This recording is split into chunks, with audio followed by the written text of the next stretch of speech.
Hi, everyone. Welcome today to our Using Visual Storytelling webinar for GAgives. I am so excited for this one. My name is Louisa. I am the GCN lead for GAgives. I'm super excited today to have Faith Brooks from Be the Bridge.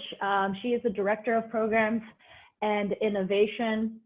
And we're really lucky because Faith has an awesome presentation for you guys. She's going to tell you her story with Be the Bridge, what they do, and how they met their goals in May when we had our GAgives on Giving Tuesday. Now they met their $100,000 goal, which is amazing. She's going to tell you about what they did that was successful, and using visuals to tell the story is very important. So without a further delay, I'm going to pass it over to Faith to go through our webinar. Thanks again for joining. Hello, everyone. I am so excited to be with you all today, and I'm excited to tell you more about Be the Bridge and our most recent giving campaign. So really excited to be here with you. So let me tell you a little bit about who we are and what we do for those of you who may not know. And we'll go to the next slide. So for Be the Bridge, just so you all know, we are a social justice organization, and we do a lot of work in the area of racial healing and equity. And also our work is local, but also global. So we do a lot of work in the United States, and then we have people who utilize our tools that we create to have healthy conversations about race. And those conversations happen everywhere. So that's just a little bit about the work that we do. And you can find out more about us on bethebridge.com. We can go to the next slide. I want to tell you all a little bit about some of our programs that we have and the ways that we have these conversations. So not only is it for adults, but we want to have conversations with students as well. So we have a program for youth, our university program, support for transracial adoptees and parents who have adopted transracially. So we have a conversation and a guide for that to help with people to have fruitful conversations. We have an education program specifically for white people, and then we also have an education program for people of color. So this is a big part of who we are, is creating resources that we believe will be beneficial and help people move the conversation forward about race and equity. So in the next slide, I'm going to tell you all just a little bit about our numbers and the impact that we have, which has been rapidly growing, especially during this trying time in our country. We have over 1,600 groups and those are discussion groups, conversation groups, right, where people are coming together to talk about race.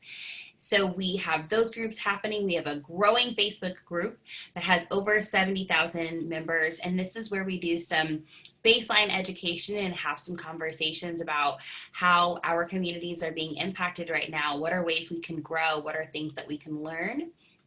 And then what I like to call like our flagship guide that most people will download and use to help have some of these conversations is our Be the Bridge guide. And that's been downloaded over 10,000 times.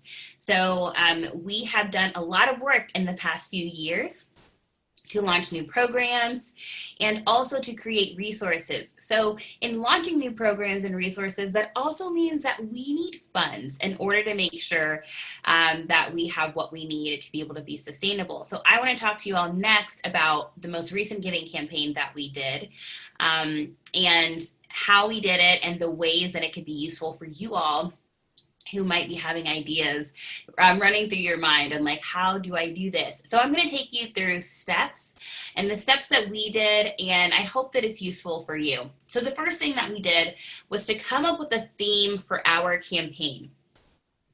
And one of the things that we were thinking about was, what is something that's going to be compelling? What are some things that are going to, words that are going to kind of talk about what we want to accomplish? So when we were thinking about this, we thought about the fact that it was during the time of COVID. We also knew that A sense of shared experience and unity might be really great for us to have language around. So the theme Together We Give came about. And then we determined our financial goal, which is the thing that we wanted to push throughout all of our language and also on social media, which was to raise $100,000. And for us, that felt really high and a little bit daunting because we've tried online virtual fundraising campaigns before, and it just did not do as well. So we still set the goal of $100,000 and figured we were going to just give it our best shot either way. So the other thing in step one, I think is so important as you're planning an online campaign, is to invite all of the key members into the brainstorming meeting so that way all of those people are at the table. The people that you start with might not be the same people towards the end of when you get down to the nitty gritty of what needs to get done, but it does mean that everybody on your team that either has a potential say or has been a part of some portion of the campaign is right there at the table, which is important, so that way everybody stays on the same page. So the next thing from here is you have to start to plan your campaign. So this is just a small snippet of a very large spreadsheet that we had. So for us, we have a social media coordinator who was able to chart out each time that we wanted to post. We also use a system to automatically post our content called Buffer. And we used this just to kind of give everybody a bird's eye view of what we were working with. So we did our kickoff, which graphics we wanted to show, the language that we wanted to use. All of this was really, really important for us to have in one place and to also have the right language around what we wanted to say to make sure that we could reach the right people. So the next thing I want you all to know about, aside from just your campaign, is that you have to have a social media plan. So in order for your social media plan to be successful, though, you have to have campaign messaging for your entire campaign. And what I mean is for us, we actually used the Mighty Cause platform. And on that platform, you can give a summary of what you want people to know about your campaign. Why are they giving? You can put a video up there, all of those things.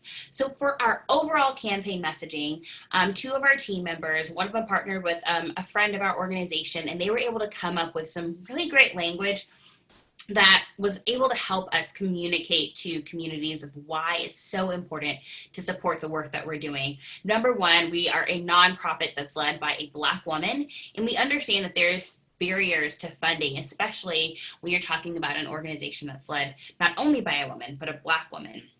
The other aspect of that was the fact that sometimes it's really hard to raise money for social justice organizations, especially when you're focusing in on race. And so we had to come up with language that not only shared and compelled people to want to be a part of the work that we're doing and to see the usefulness in the work that we're doing to create healthy conversations about race and really push people towards equity and reconciliation. So anyways, the messaging, all I'm trying to say to you all, is 100% important because it's going to affect the rest of your campaign. And I'm going to show you why. So once we established the messaging, which we pivoted some from being solely COVID focused to being more so focused on the moment and the movement of what's happening in racial justice in this country, then we finalized our marketing plan. We could not finalize our marketing plan until our whole campaign messaging was on the same page. From there, we had team members to assign tasks with clear due dates. I cannot stress to you all how important this is, especially if you're working with multiple people. I assigned everybody duties. So there was somebody who was going to be working on getting testimonies from people to talk about how Be the Bridge has positively impacted them. There was somebody who was working on working with the designer. There was our social media coordinator who was working on a few graphics. So there was several different people that had parts to play, and it's really key to make sure that everybody does their part and understands what their part is. The other thing that I will say is if you can try your best to get all of these things solidified at least a few days before the campaign launches, you'll be able to double check and make sure things are exactly as they need to and to be in place. And the last thing you need to do in step 2 is create copy for your social media post. So the previous slide before, I gave you all some examples on how we created copy. All of that stemmed from what we created for our overall campaign messaging that was found on our main landing page for Mighty Cause. So the next step that you guys are going to walk through once you do that is storytelling. So storytelling is king. It's really, truly the key to a successful campaign. So I'm going to walk you all through the steps for that. So visual storytelling. So once we did our marketing plan, our communication, our copy, what we wanted to say, based on that, we decided how many videos, graphics, and stories we needed in order to tell and convey what we wanted to happen, the story we wanted to tell, and why we wanted people to be a part of donating to Be the Bridge and the work that we've been doing. So what we did was we decided we needed 14 videos. It sounds like a lot, and I'm not going to lie to you all, we pulled this campaign off, and in planning it and executing it all within 3.5 weeks. But we were able to do something pretty cool, which was use footage from regular people via their cell phones. I'm going to tell you about that in a second. Before I get too far ahead of myself, let me explain what we did.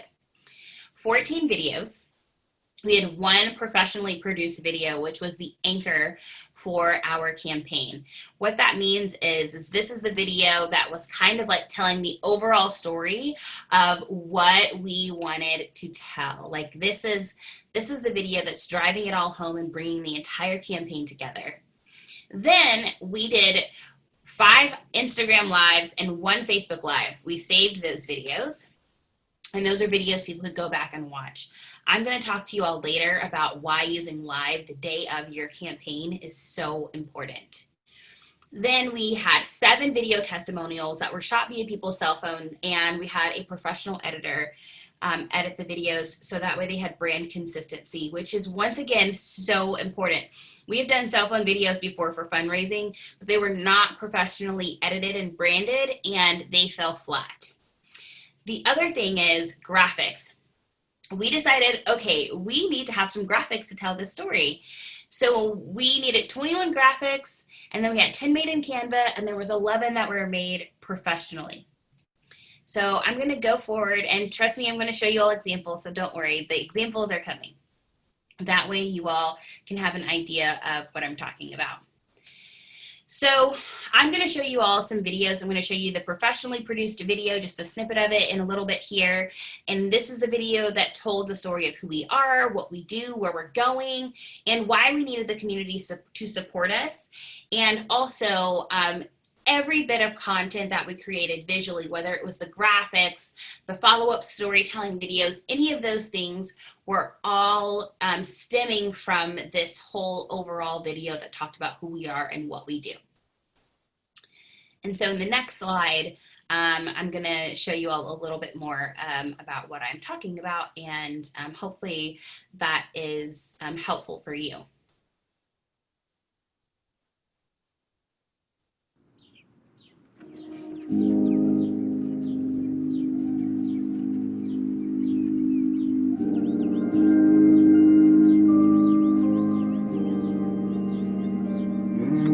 One of the catalytic events for me as I look back and think about Be the Bridge was that moment in 2012, and I remember standing at a rally, a protest here in Atlanta for Trayvon Martin. And at that rally, I just remember thinking, what am I doing? This was a 16-year-old kid gunned down by a private citizen, and we were okay with that. Something was wrong. And I wanted to be a part of the solution. I wanted to be a part of the change. But first, I had to transform. And so as we fast forward, we're still having these same conversations. And Be the Bridge has risen to the challenge of this. We've grown from 69 people being in our online Facebook conversations to over 33,000. We've grown from that one group in Austin, Texas to over 1,200 groups, not just nationally, but globally. People who are leaning into this conversation, that are ready to do something, to put action to their words. And that's where this work begins. This work begins inwardly. This work begins with you. It begins with you and your community. It begins with you in your home, you in your church. It begins with you in your workplace. This is a lifestyle. This is a marathon. It's not a sprint.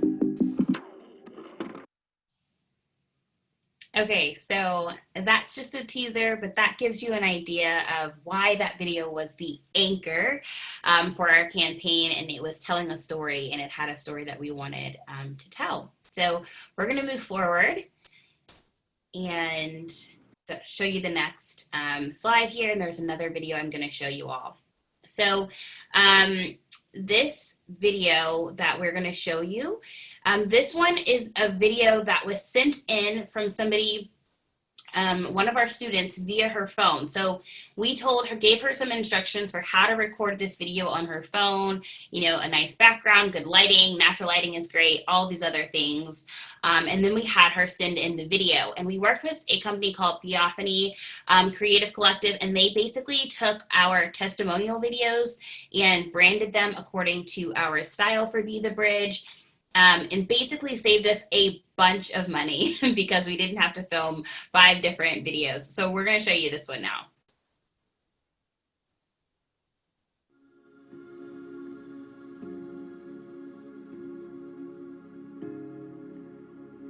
Be the Bridge Youth has changed my life and taught me a lot.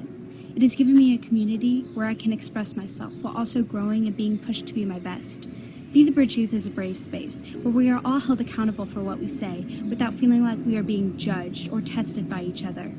Be the Bridge has also taught me that learning to love myself and practicing self-care is an active act of resistance, and it is essential to my mental well-being in this sometimes harsh and draining work. So this video, and we had several others, was a way for us to get stories from people that use Be the Bridge that are all over the country, but we could also find, use this way for us to be able to tell their stories without having to get anybody to come into a studio or anything like that, especially due to COVID. So many people couldn't travel, and travel is still very limited to this day. So this is an incredible way to get people who you know they have an incredible story to tell, you know they'll do well on camera, to make a video from their cell phone, send it in, have it professionally edited so it matches your branding, but it also can push your campaign a lot further when people see several different stories and videos coming to play. So we're going to move to the next slide. And I'm going to show you all a little bit about graphics. So one thing that people talk about often is graphics and trying to figure that stuff out. So I wanted to give you all just an example really quickly of how we were able to leverage the graphics that were professionally designed with graphics that were done in Canva. And these graphics, once again, were done by, the Canva ones are done by our social media coordinator. So for the professionally designed graphics, we had an amazing offer from somebody who used to help out with Be the Bridge, volunteer their time to help us create graphics for this campaign, which was a huge help for us. And so from there, because she did everything according to our branding and style guide, our social media coordinator also created graphics in Canva that mimicked those other graphics that we had for the campaign, which means that we were able to really keep branding consistency throughout the entire campaign. And I'm telling you, if you have somebody who knows how to use Canva well, you can definitely mirror and mimic images really well. And you won't tell much of a difference on if a professional did it or if somebody did it in Canva, if they really know how to use the tool and all the different things that you can do on that site. So I highly, highly recommend Canva. We do a mixture of both for our entire organization. Some are Canva, some are professionally designed. So in the next slide, we're going to keep diving in, and I'm going to keep moving along because I know you all have some questions. So leveraging your online platform. Okay, so this is where I'm jumping back to talking about going live on your platforms the day of when you're fundraising. So use the live feature as much as you can. And I am going to tell you, we did not use the live feature very much before, but it was just really important that we got the word out. Also knowing that our content is going to exist and be on the page, especially because we're on Eastern Standard Time, for people who might be way behind us on Pacific Standard Time, and they're going to be able to catch up. But they're going to see all these posts that we've been posting. We posted all day long.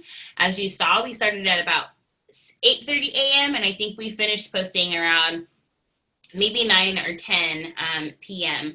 But the main post that we did probably lasted until about 7. So this is just to give you all an idea. Basically, we put so much content out there, but when you do it that way, people are not able to ignore or forget that you are fundraising that day because you've pushed out a lot of content for people to consume. They're not, because of the way the algorithm works as it is, people are not going to see every post you do anyways. So posting all day, you're more likely to get more people to view what you're doing and to see your content, because the more people interact with your content, that's why it's more likely you're going to see their posts come up in your feed. That's why you could be following 1,000 people, but you only see maybe 20 or 30% of those people that you actually follow. So by pushing out so much content through lives and posts and videos, all of this gives people a way to reach as many people as possible during this time, during that day we want to fundraise. So for the live feature, what we did is on Facebook, we did a live interview that was hosted by 2 people who've led a Be the Bridge group, and then some other friends of theirs who were their co-leaders. And so we used that as a way to tell a story about their friendship, how it was formed, and why this has been so beneficial to them and the community. And it reaches a different audience on Facebook. And on Instagram, we did a few different lives. So I did one interview where I interviewed a parent and a student to talk about why Be the Bridge Youth was impactful, because it's important to talk about your varied programs. I also did a live just to say hello to everybody, update them as the day went along, to tell them how things were going. And then Latasha did an interview with an influencer.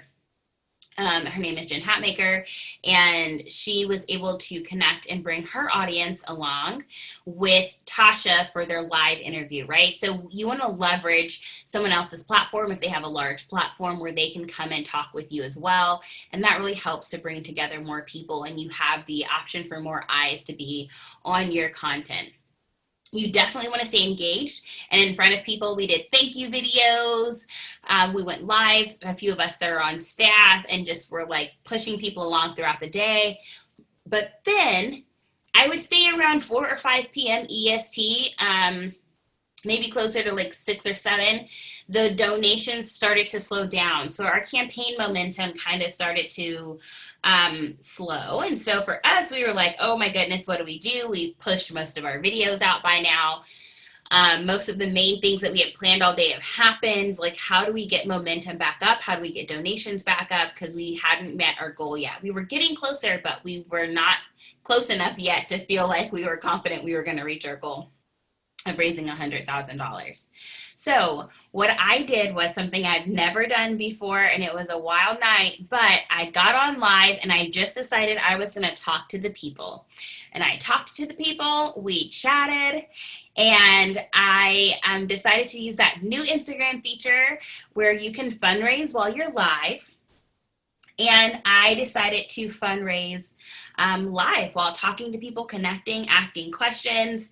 And they were asking me questions. I told them if there's anything, any questions that you all have for me, let me know. And that is exactly what we did. So I did that for maybe like 30 minutes, I would say.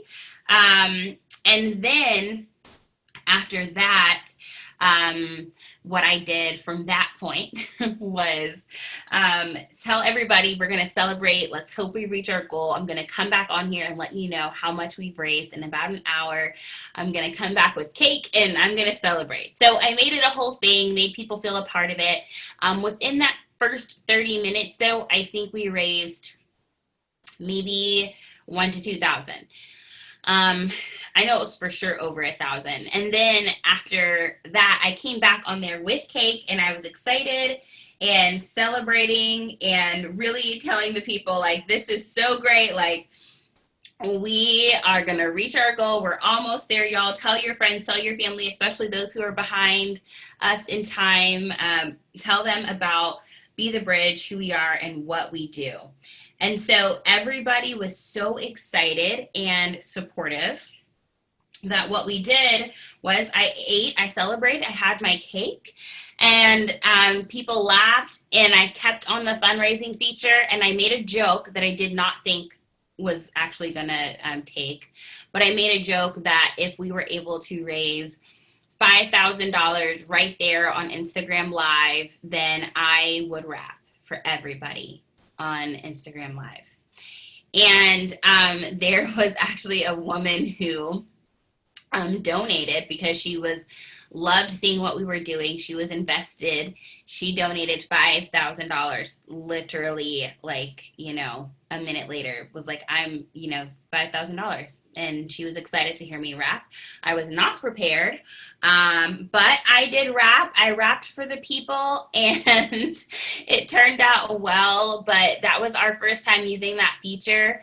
And I will have to go back and check the numbers, but I know for sure with accounting for both of those times that I was on Instagram Live, we were able to raise like probably over $7,000 in an hour, and those two split up 30-minute segments. I will find the actual number and confirm and tell y'all another time, but that was a really useful feature. So I cannot stress using live enough.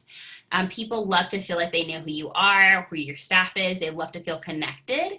And so I hope that you all definitely try some new things.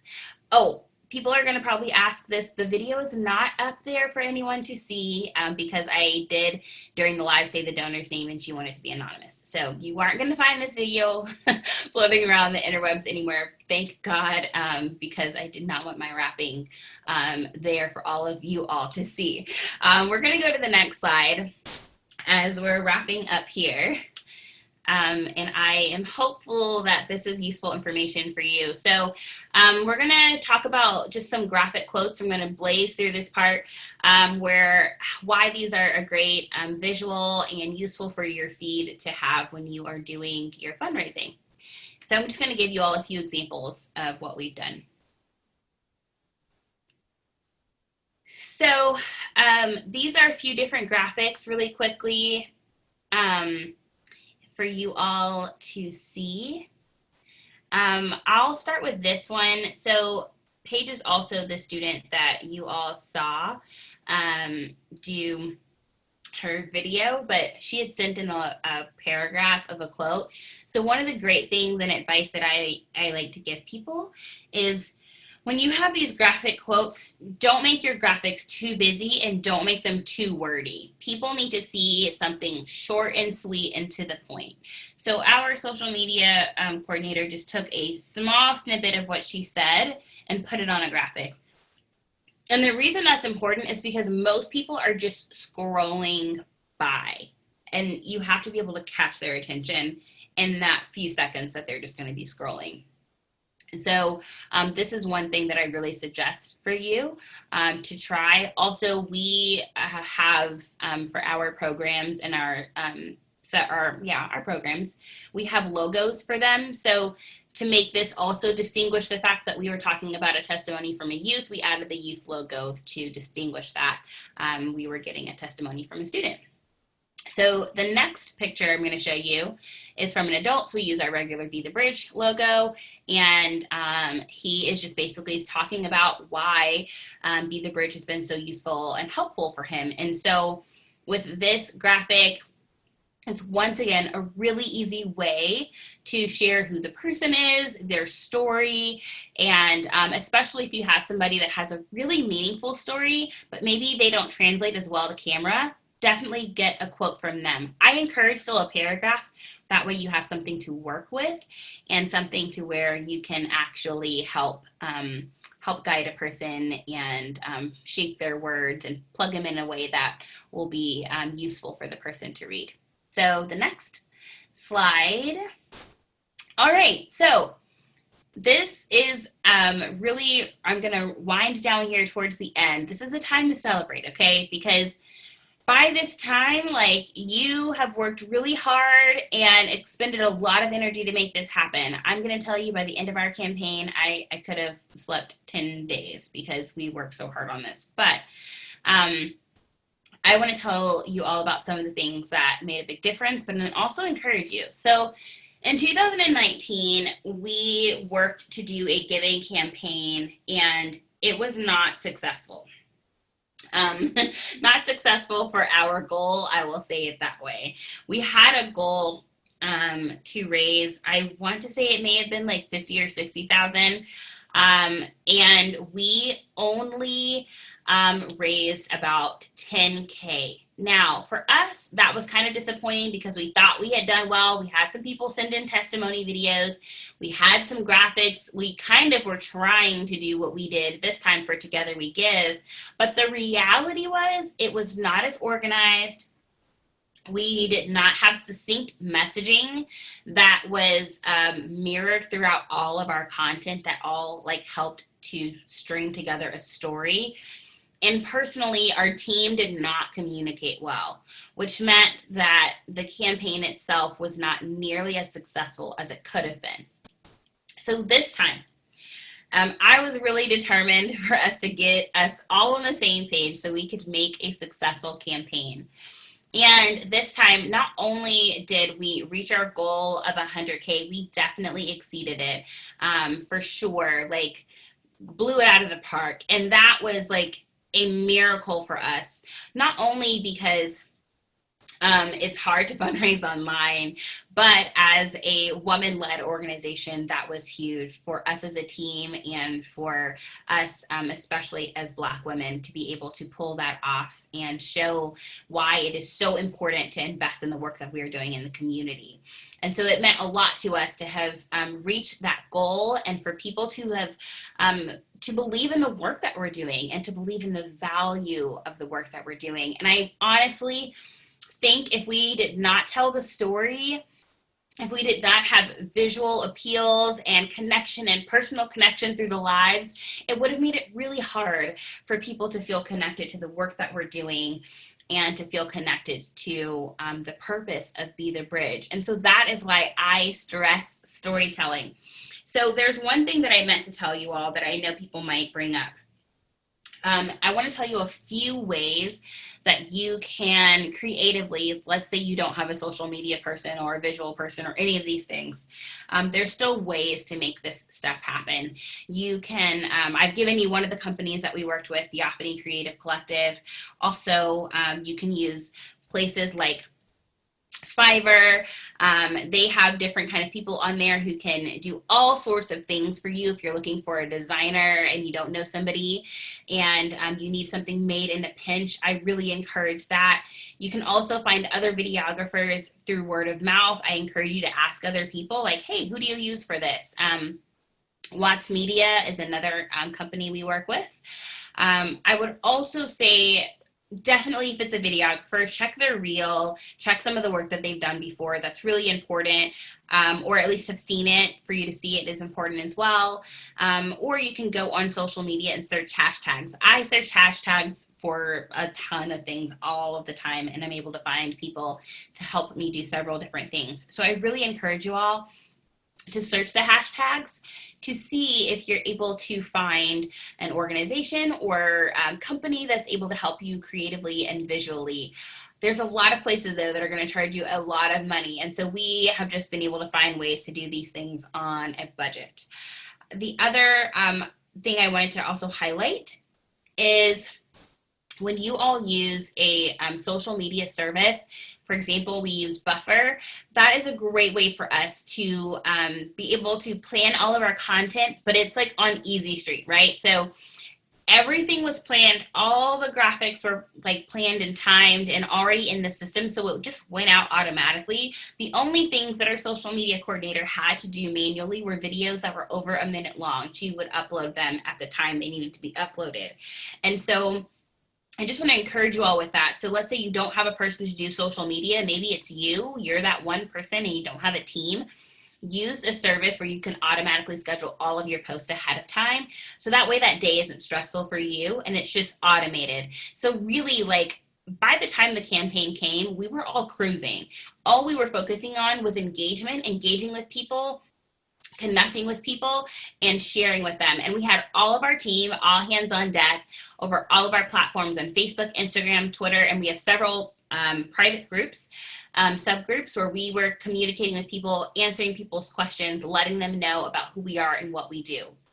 We also have a special group for donors called the Donors Table, where people who are a part of that group get a little bit of an inside look into who we are and what we do, some extra lessons and teachings from us. And so people who joined at $19 or more a month were able to join that group. And that was another incentive that we found was really great. So one of the things that I wanted to tell you all in terms of our planning for November, which is coming very, very soon for Giving Tuesday, is that this year, instead of a financial goal like this one, we have 100K, that's what we're trying to raise.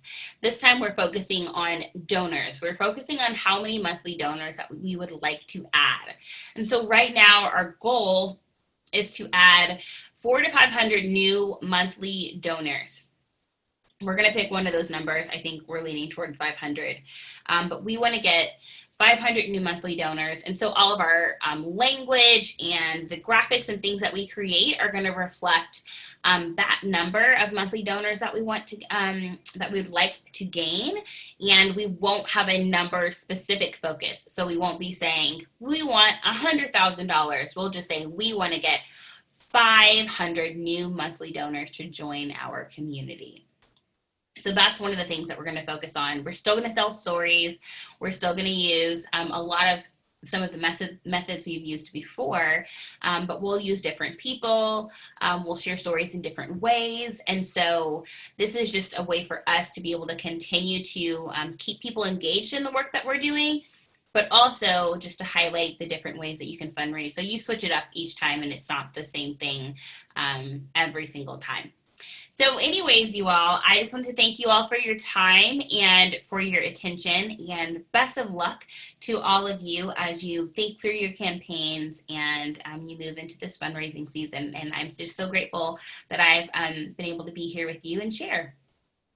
Great. Thank you, Faith. I'm going to scroll through some of the questions, and if I miss any, guys, just send it to the chat again. I think you answered actually the first one where Tanya was asking how different was the May goal compared to past campaigns. Mm-hmm. And I think you said in 2019 your goal was about 50K, but you guys only raised 10K. Is that right? Yes. Okay, cool. And then you just touched on how you guys are sort of pivoting a little bit for 2020 for the December campaign. And if you guys haven't on the webinar haven't done so already, I highly recommend checking out the GeorgiaGives.org toolkit, because we go through some of the steps for a successful Georgia Gives Day. And one of them under step 1, getting ready, is actually talking about goals and talking about non-monetary goals.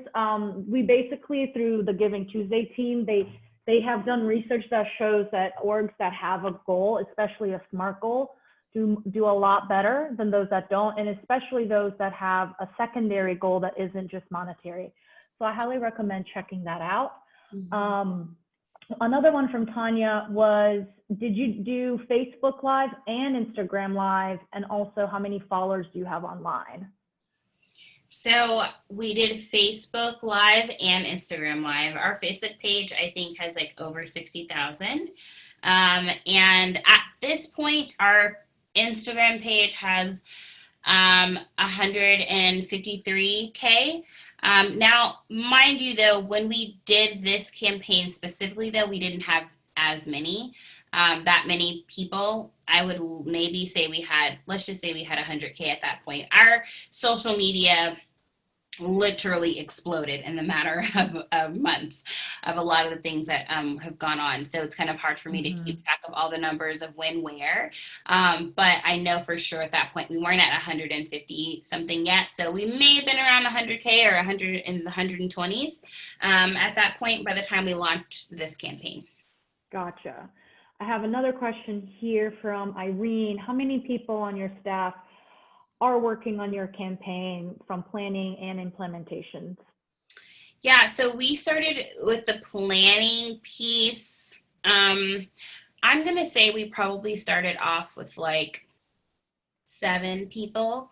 But by the end, and I say by the end because you don't need, you kind of want the different heads in the room that are going to really help you propel your campaign to the next level, and you want to make sure everyone's on the same page. But when it comes down to getting it done, you don't need everyone. So when it came down to the getting it done part, it was probably 4 of us, 3 to 4 of us that really kind of made all the details happen. Got it. And I have a question for you. So obviously GAgives has its own graphics. And so I know you guys didn't choose to use it this time, which is totally fine. So that's the question that I have, is when you guys were you made the comment about making things not too quote unquote noisy, which I totally agree. So how did you guys come to the decision we're not going to use the GAgives graphics? I think for us, it's just about branding. We just want it to be in our branding colors and look and feel and theme. That's more what it is for the succinctness of it. Did you guys, and I think you mentioned it, but you guys led people to your GAgives page or to your own website? We led people to our GAgives page. Okay. But how we did it is we had the link to our GAgives page, and on our website for giving, we also embedded our GAgives page. That way, when people went to our website to give, it went to the same place. We also have people that did Facebook fundraisers for us and Instagram fundraisers, or used Instagram to give any of those ways.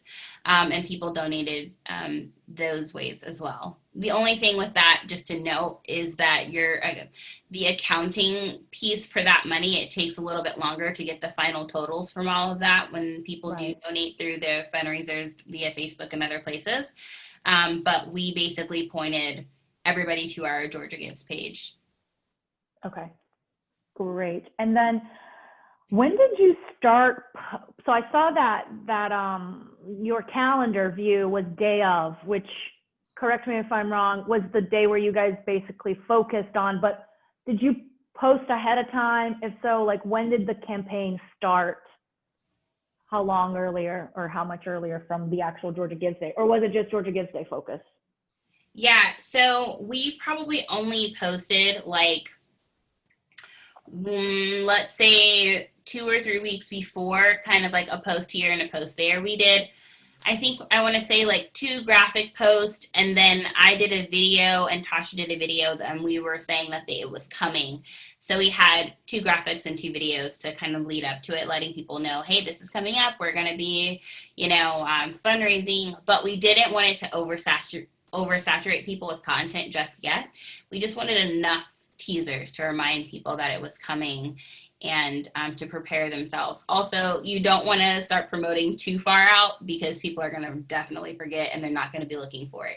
So we posted the videos to say, hey, this is coming the week of the campaign.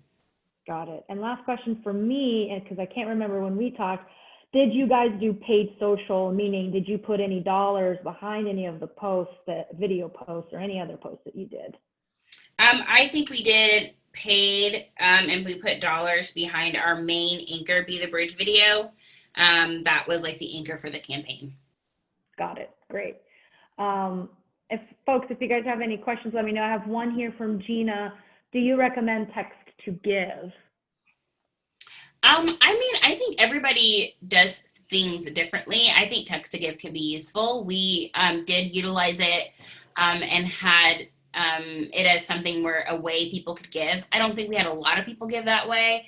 I think more people aren't as apt to give via text to give now that you can just like easily click on your phone and it leads you to a site sometimes these days. But really any and every way for us, any and every way you can offer people to give that might work for some, we usually try to offer it if we can. Great.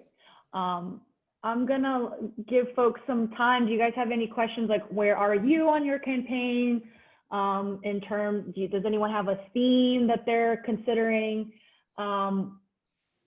that they want to get, us to bounce back ideas on? Let me see here from Taylor. Just to confirm, you didn't share anything on social until a week prior to Giving Tuesday. Did you share it in any other way, etc.? Okay.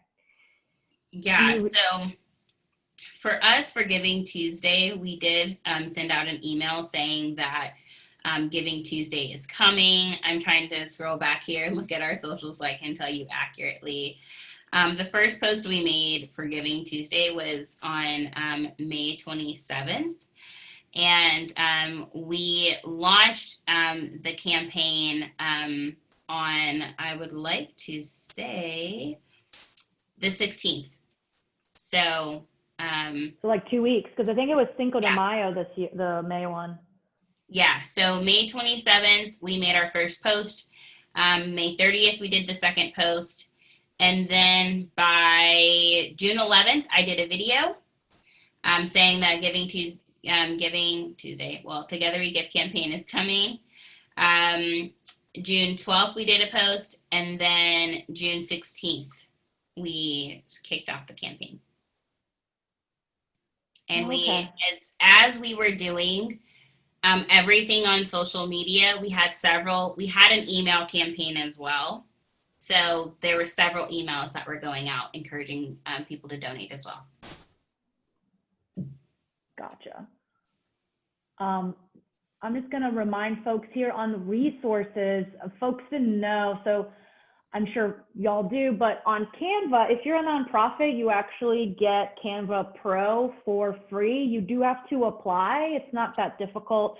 Just make sure, don't do what I did and create an account on your personal Gmail, then apply, and they don't know who you are, because I didn't do it on my nonprofit email. So that's an awesome service. The Pro includes images and other things like that. I actually think, if I'm not mistaken, that you can now schedule posts through Canva. It's actually incredible. I think so. And I actually, our social media marketing lead here, it has joined and highly recommends the Canva Facebook group, because folks will share their ideas and templates that they've done. So obviously, I'm assuming a lot of folks on here isn't just doing social media all day, every day. So this is a great way, as you're tapping into that part of your brain, to get ideas, and that you can actually do a lot on Canva. So, and it's actually kind of fun. Sometimes I even go in there when I'm like, okay, I need to go create a graphic, and it uses a different part of your brain. Anybody have any other questions for us?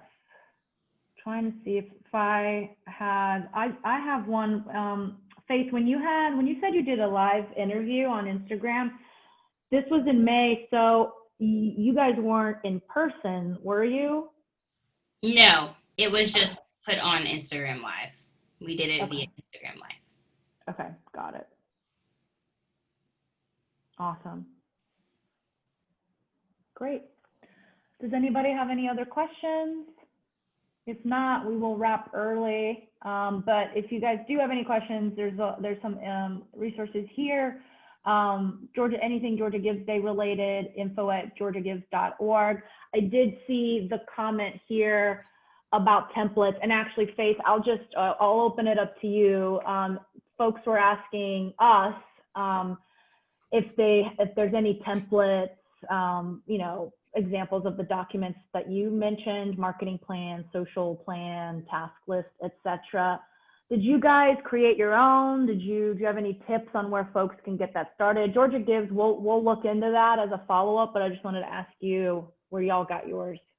Yeah, so those were just created on our own. In terms of task list, I just simply sent an email and told everybody what they needed to each do. But there's a ton of templates out there that you can find.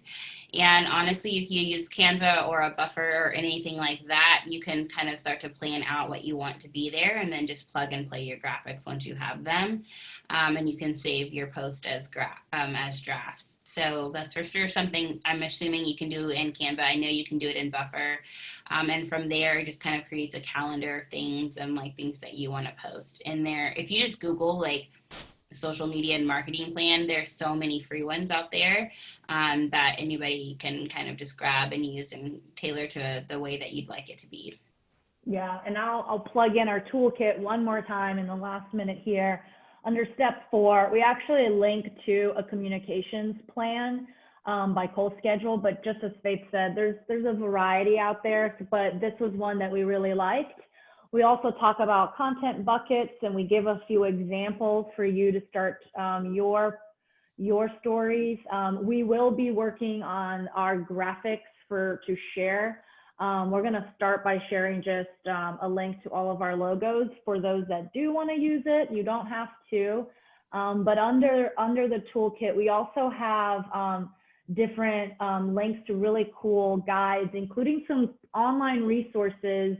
There's actually one called animoto.com, which is a drag and drop video maker. So it's almost like you're creating a slideshow. So by connecting photos together, you can actually make a video, and it's actually really easy to use. So I highly recommend you guys going, checking out our toolkit, because there's already a lot of really great content on there. All right, I'm gonna check. Okay, I don't see any further questions on the chat, so I'm gonna give everybody 5 minutes back, but just wanted to thank everybody for joining. Thank you, Faith, for being here today and sharing all this information. Good luck, everybody. And yeah, reach out if you have any questions. Have a good rest of your day. Thanks, y'all. Bye-bye. Bye.